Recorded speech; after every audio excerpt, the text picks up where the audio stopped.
வணக்கம். மேஷராசி அன்பர்களுக்காக ராகு கேது சிறப்பு பலன்கள். மேஷத்துக்கு 5ஆம் இடத்தில் கேது, 11ஆம் இடத்தில் ராகு. ஏற்கனவே விரயச்சனி, கலக்கம் வேண்டாம். இந்த ராகு கேது ஒரு சிறப்பு பலன் எப்படி என்று பார்க்கலாம். ராகு கேது 3, 11ஆம் பலன்தான் சிறப்பு பலன் என்று சித்தர்கள் ரிஷிகள் கணித்து கூறியிருக்கிறார்கள். ஆக 1ஆம் இடத்தை 3ஆம் இடத்தை பார்ப்பதால் தொழில் அபிவிருத்தி ஆகும். அதை சார்ந்த பயணம் ஏற்படுத்தி கொடுக்கும். ஒரு சிற்றூர் பயணம் சிறு தூர பயணத்தை அனுகூல பலனாக ஏற்படுத்தி கொடுக்கும். 9ஆம் இடம் குலதெய்வ ஸ்தானம், தெய்வ அருள் ஸ்தானம், தன்னுடைய விடாமுயற்சி, லட்சியம், கனவுகள் ஸ்தானம். அதனால் உங்களுடைய தெய்வ அருள், தெய்வ பக்தி அதிகரிக்கும். இதனால் உங்களுடைய நினைத்த காரியம் நிறைவேறும். 3ஆம் இடம் இஷ்ட தெய்வம், தன்னுடைய வெற்றி ஸ்தானம், வீரியஸ்தானம், அதே நேரத்தில் ஒரு உள்ளுணர்வை ஏற்படுத்துகின்ற ஸ்தானம். இது ஆண்கள் என்றாலும் சரி, பெண்கள் என்றாலும் சரி. ஆக உங்களுடைய குலதெய்வ அனுகூலத்தால் நேர்த்திக்கடன் பலனால் நல்ல பலனை ஏற்படுத்தி கொடுக்கும். ஆக 9ஆம் இடத்தையும் 1ஆம் இடத்தையும் ராகு பார்ப்பதால் தந்தை வழி பிணக்கு இருந்தால் நிவர்த்தியாகும்.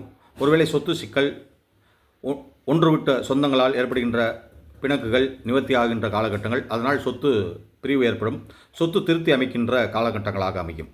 3ஆம் இடத்தையும் 7ஆம் இடத்தையும் பார்ப்பதால் சில பேருக்கு திருமணம் சிறப்பாக அமையக்கூடும். அதனால் குழந்தை பாக்கியம் கிடைக்கும். நெடுநாள் திருமணம் அமையாதவர்களுக்கு திருமணம் நடக்கும்.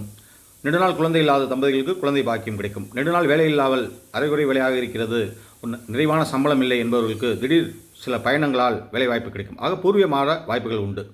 உயர்கல்வி படிப்பவர்களுக்கு, பட்ட மேற்கல்வி படிப்பவர்களுக்கு, நுட்பக்கல்வி படிப்பவர்களுக்கும், சட்டக்கல்வி படிப்பவர்களுக்கும், மருத்துவக் கல்வி படிப்பதற்கும் ஒரு ராஜயோகமான காலகட்டங்களாகும். ஏனென்றால் 11ஆம் இடத்திலும் 5ஆம் இடத்தில் இருந்தால் கல்வி ஸ்தானம், பூர்வீக புண்ணியஸ்தானம் என்பது அதற்குரிய பலன்.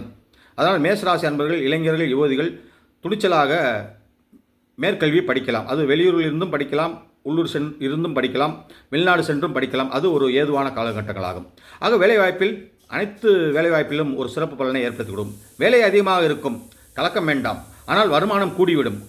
ஆக ஒன்றுக்கு மெனக்கிட்டு வருமானத்தை சேர்க்க வேண்டிய காலகட்டங்களாக இருக்கிறது. ஆக 9ஆம் இடம் குலதெய்வ ஸ்தானம், குலதெய்வ அனுகூலம் கிடைக்கும். நேர்த்திக்கடனால் சில நல்ல பலன்கள் நடக்கும்.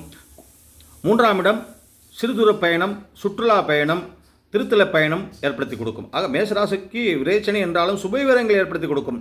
வீடை புதுப்பிப்பது, வீடு கட்டுவது, கட்டின வீடை வாங்குவது, ஏற்கனவே பழைய வீடு இருந்தால் விற்று அதை முதலீடாக செய்வது. ஆக சொந்த தொழில், அரசு தொழில், தனியார் தொழில்களுக்கு ஒரு ஏற்றமான காலகட்டங்களாகும். பொதுவாக மேஷராசி பெண்களுக்கு ஒரு நல்ல ராஜயோகம். ஏனென்றால் அவங்களுக்கு திருமணம் நடக்கும், குழந்தை பாக்கியம் கிடைக்கும், குடும்பத்தில் மனமகிழ்ச்சி அதிகரிக்கும். அதன் பிறகு வேலைவாய்ப்பு, அதற்கான முயற்சி ஏற்படுத்தி கொடுக்கும். ஆகவே மேஷராசி அன்பர்களுக்கு சிறப்பு பலன் ராகு கேது நல்ல பலனை தருகிறது. நன்றி, வணக்கம். சப்ஸ்கிரைப் செய்யுங்கள், ஷேர் செய்யுங்கள். நன்றி.